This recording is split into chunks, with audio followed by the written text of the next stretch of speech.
I'm Calvin Chapman with the Hgp Sportscast. Good evening. In a rain-hit tournament, Demerara have retained their under-19 intercounty three-day title to complete a sweep of the hand-in-hand sponsor, the Guyana Cricket Board event, after winning the fifth over competition as well. Details are following this story. Demerara completed a sweep of the three-day and fifth over tournaments, retaining their titles won last year, led then by Travis Prasad. This year, led by Bhaskar Yadiram, a versatile player hailing from Enmore on the East Coast, who earned his first cap for the senior team, the Guyana Jaguars, this season. Yadiram didn't only steer the ship, but the West Indies under-19 selectee led from the front, earning the most valuable player of the tournament award after scoring 204 runs, taking 10 wickets, along with 2 dismissals as a wicketkeeper.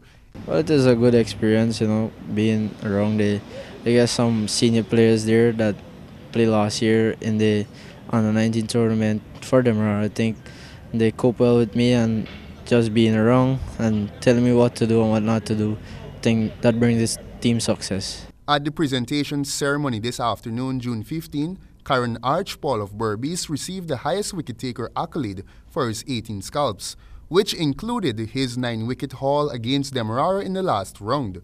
That game was washed out with Archpaul, who hails from the Albion Cricket Club, like the great Guyanese spinners of recent, failing to complete a 10-wicket haul.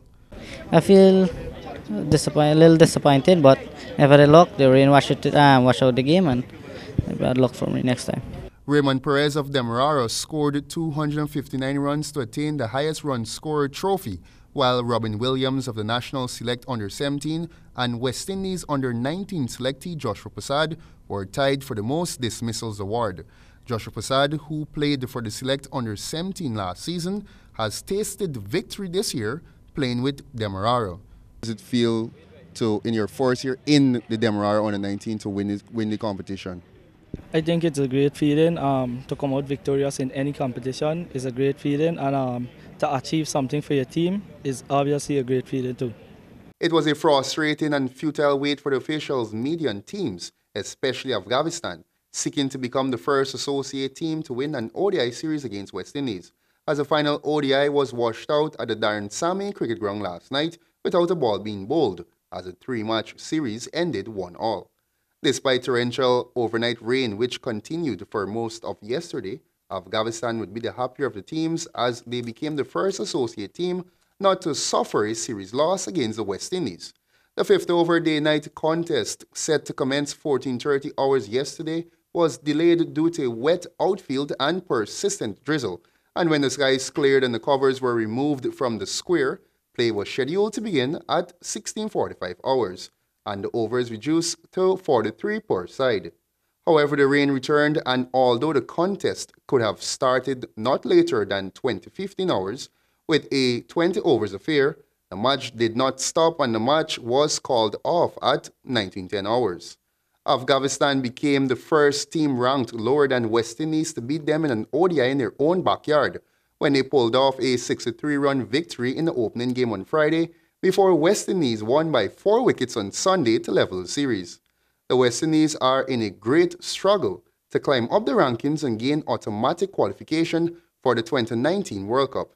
The top 8 sides on September 30 will be locked in to play the showpiece event in England, and with Bangladesh making the semi-final of the Champions Trophy and Pakistan going one better to secure a spot in the final, they will likely widen the gap between themselves and the number 9 ranked West Indies. The international teams that don't make the cut must then participate in a grueling qualifying tournament in April 2018 with 10 contenders, including the best of the associate nations, fight for 2 spots. In football, the Guyana Football Federation GFF has commenced efforts to reintegrate the Pile Football Club and the Georgetown Football Club into the activities of their association, the Georgetown Football Association, following their relegation from the Elite League, a release from the GFF informed. This will result in the named clubs becoming registered members of the GFA and participating in the activities of the same. The next major activities of the association are the GFF Pile Alumni Frank Watson Under-15 tournament and the GFF Namilco Thunderbolt Flower Power Under-17 tournament. The National Under-17 tournament is scheduled to begin this weekend. These competitions will afford the youth players from the respective clubs the much-needed opportunity to be engaged in active football. Further, the senior teams will be allowed to participate in the association's tournaments and compete to regain their position in the Elite League. The GFF had taken the decision to relegate both clubs in accordance with Article 13(1)A and 13(1)C of the Constitution of the Guyana Football Federation, following their withdrawal from the Senior League. The release concluded, Alpha United and Slingers FC have not acknowledged the GFF's decision, and so their reintegration process have not begun. And with that, we conclude the Hgp Sportscast. It's now over to you, Travis.